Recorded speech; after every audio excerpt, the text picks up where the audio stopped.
KM160 plat belum ada tuh, lihat, baru kita bongkar.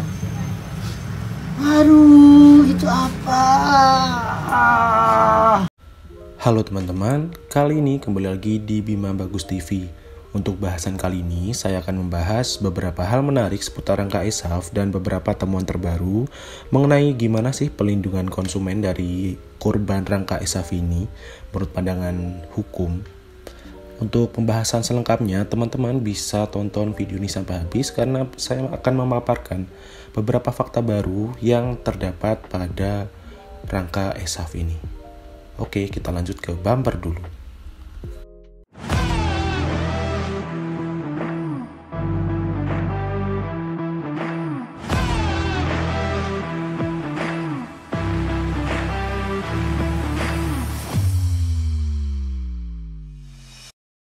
Untuk teman-teman yang bertanya, di mana sih saya beli barang atau variasi yang saya pakai atau barang-barang yang saya rekomendasikan, teman-teman bisa cek link di deskripsi. Di sana saya sudah cantumkan beberapa produk dan barang yang saya rekomendasikan dan saya pakai juga. Oke, kita lanjut ke pembahasannya.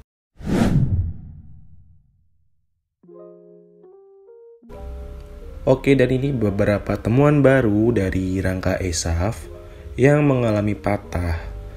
Tapi kalau ini rangka yang lama ya, karena rangka lama pun ternyata juga bisa patah. Dan ini rangka e-SAF yang sekali lagi mengalami karat.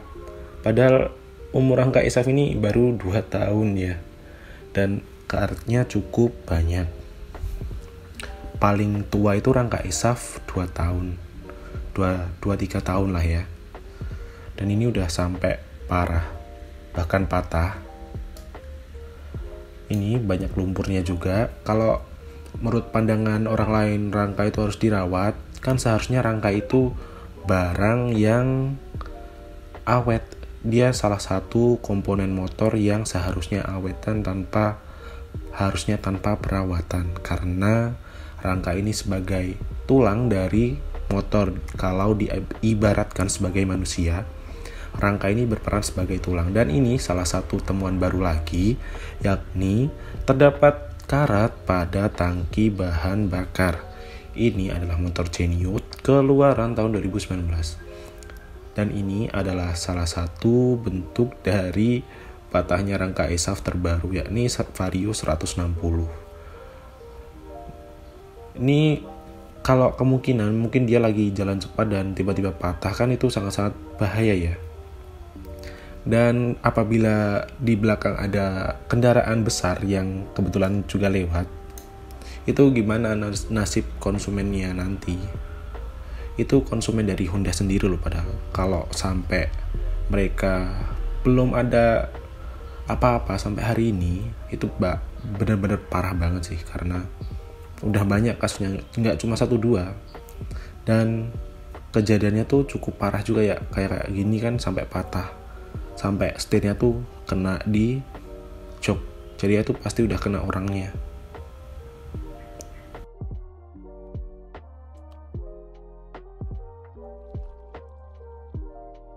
Ini besinya kerompong guys. Ini kalau di timbangan guys ya, ini harganya cuma 2000 perak per kilo ini guys nih. Besinya kerompong guys. Dan teman-teman bisa lihat sendiri kalau besi dari rangka e-SAF ini cukup tipis ya. Saat diketok tadi terlihat sangat murah, dan bapak tersebut bisa mengatakan kalau harga besi ini per kilonya hanya Rp2.000. Itu sangat-sangat menghina sebenarnya, tapi ya memang itu faktanya. Faktanya bahwa rangka e-SAF ini setipis ini dan cukup membahayakan penggunanya, karena seharusnya rangka itu kuat, bukan rangka yang mudah patah. Dan Honda memberikan solusinya untuk ganti rangka, dan ganti rangka pun harus menunggu sekitar 6 bulan dengan tidak disediakan secara gratis, alias teman-teman harus membayar untuk memiliki rangka baru untuk menikmati motor Honda teman-teman sekalian lagi.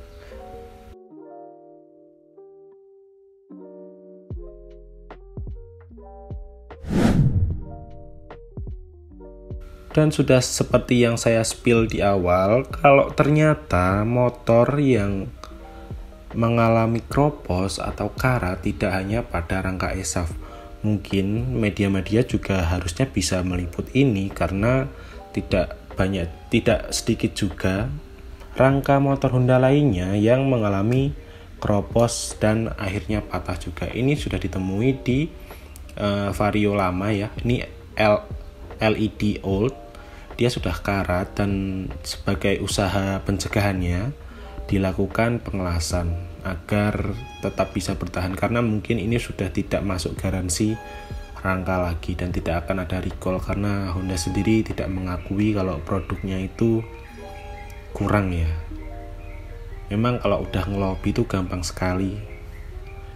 Dan ini seharusnya kan kayak ya ini tadi, motor itu harus dipakai, nggak dimanja-manja. Memang ini di luar beban, tapi kan motor-motor dulu bahkan lebih bisa menahan beban lebih dari ini. Ya kan kurir paket, dan misal dia sedang menyicil motor, padahal pekerjaan dia mengharuskan naik motor dan motornya harus dirawat gitu. Itu kan sama sekali nggak ada pemasukan jadinya udah rangkanya patah, penghasilan nggak ada, harus beli rangka baru. Ini Honda sangat memikirkan nasib pegawainya ya. Dia mencoba berjualan sekeras mungkin agar semua jualannya laku. Kalau motornya pun nggak laku, dia masih bisa berjualan rangkanya, karena Honda ini memegang 80% pasar motor di Indonesia, dan harusnya nggak sedikit itu nanti rangka yang rusak. Dan ini juga salah satu contoh lain dari pekerjaan yang hilang apabila motor rusak rangkanya dan sama sekali nggak bisa dibenarkan. Kalaupun dilas itu nggak akan serigid saat rangka itu utuh ya, menurut saya. Dan seharusnya udah ada recall lah untuk sekarang per September ini. Dan ini juga Vario yang saya khawatirkan terjadi, dan ternyata dia juga patah di bagian depan. Mungkin emang motor-motor Honda 2019 ke atas ini mengalami, jangan omongkan 2019 tadi yang LED old, yang seharusnya 2014 dia aja patah. Jadi mungkin mulai Vario LED 2014 Honda itu udah mengurangi kekuatan sasisnya ya, secara tidak langsung mungkin, karena kita juga tidak tahu gimana di assembly-nya, gimana proses pabriknya, karena katanya kan tertutup, jadi mungkin masyarakat kurang tahu gimana. Kan kalau gitu bisa kali gampang banget.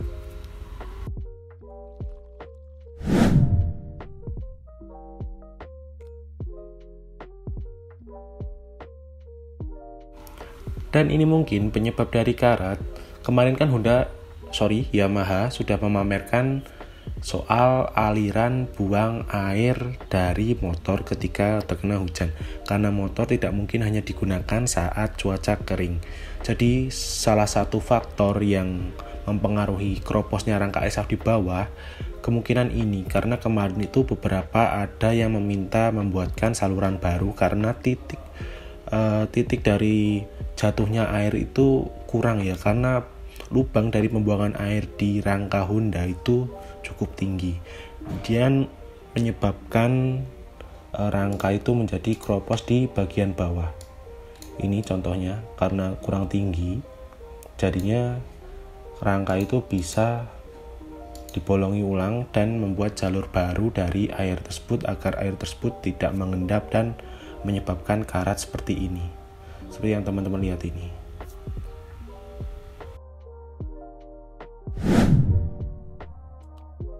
Dan teman-teman, bagi yang bertanya bagaimana sih pelindungan konsumen atas masalah yang terjadi saat ini, yakni keroposnya rangka ESAF dan mengakibatkan motor itu patah dan dapat membahayakan konsumen-konsumen dari Honda.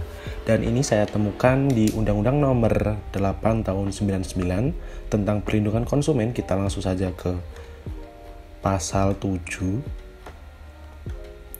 Di sini saya menemukan poinnya ya, saya bacakan dari yang ini sajalah.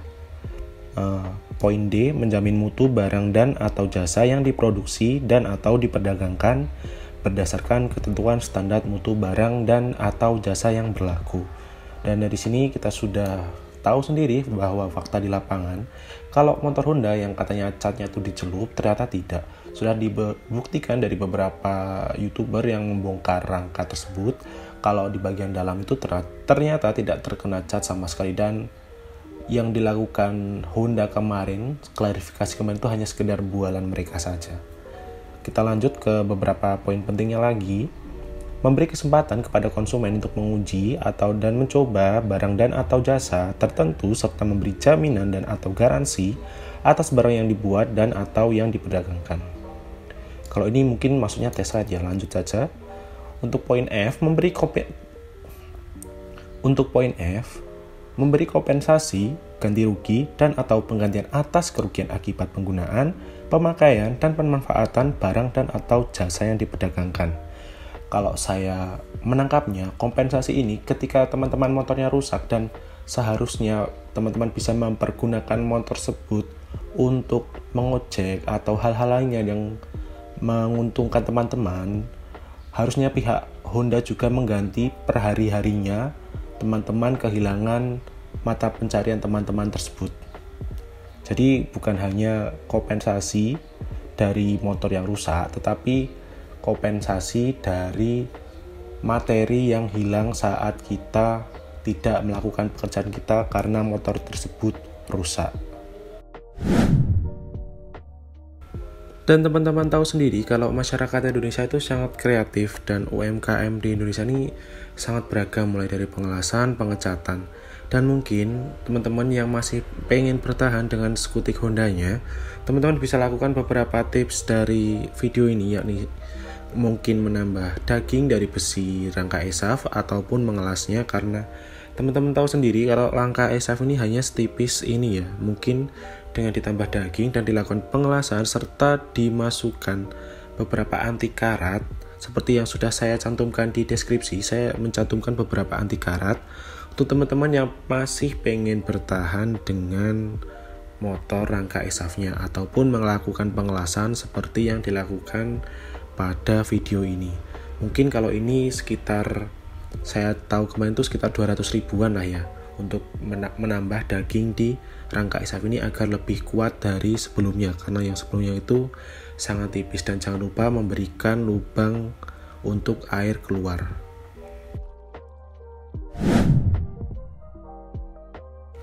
Dan ini saya menemukan video yang menunjukkan bahwa motor yang menggunakan rangka ESAF diambil oleh beberapa pihak dari Honda. Mungkin ini salah satu bentuk kepedulian dari salah satu dealer yang ada di tempat video ini ada, karena kemungkinan ini akan dicek untuk rangka ESAF yang kropos. Mungkin ini salah satu angin segar bagi teman-teman yang memiliki rangka ESAF pada motornya, karena Honda mungkin secara diam-diam sudah melakukan recall ala-ala recall yang ditujukan ke beberapa konsumen Honda yang mengalami rangka ESAF yang kropos maupun patah. Dan ini referensi tambahan yang saya dapatkan, nggak usah banyak-banyak, mulai dari motor Vario LED yang oblak di bagian ini dari rangka Yamaha 550. Uji coba dari rangka Yamaha yang cukup keras bunyinya. Yamaha cukup pintar memanfaatkan peluang karena saat ini rangka ESAF cukup banyak yang kropos, dan ini ada salah satu solusi untuk teman-teman pengguna Vario 160 atau yang sudah mountingnya di atas karena sering pecah crankcase-nya. Ini ada cover ya. Dan ini untuk teman-teman yang kemarin spakbornya miring, mungkin bisa dilakukan centering atau teman-teman cek di bagian las-lasan yang menyambungkan ke spakbor ya sebelum di press seperti ini, karena saya kemarin juga menemukan videonya. Dan akhirnya kita sampai pada kesimpulan dari pembahasan video kali ini. Kabar baiknya untuk sekarang sudah ada penarikan salah satu motor, meskipun itu hanya gerakan kecil dari dealer, Mungkin ini sudah bisa menjadi angin segar di tengah riuhnya pemberitaan rangka ESAF yang kropos. Dan mungkin gerakan kecil-kecil seperti ini yang diharapkan oleh masyarakat guna menanggulangi dampak dari kerugian yang diderita masyarakat akibat dari rangka ESAF yang kropos ini. Meskipun dengan skala yang kecil, mungkin hal-hal kecil yang dilakukan Honda seperti ini akan berdampak besar bagi kelanjutan masalah ini. Itu tadi kesimpulan dari video ini. Kurang lebihnya mohon maaf dan terima kasih teman-teman telah menonton video ini sampai habis. Kata yang viral dibuat-buat konten itu bukan hoax, benar. Nah.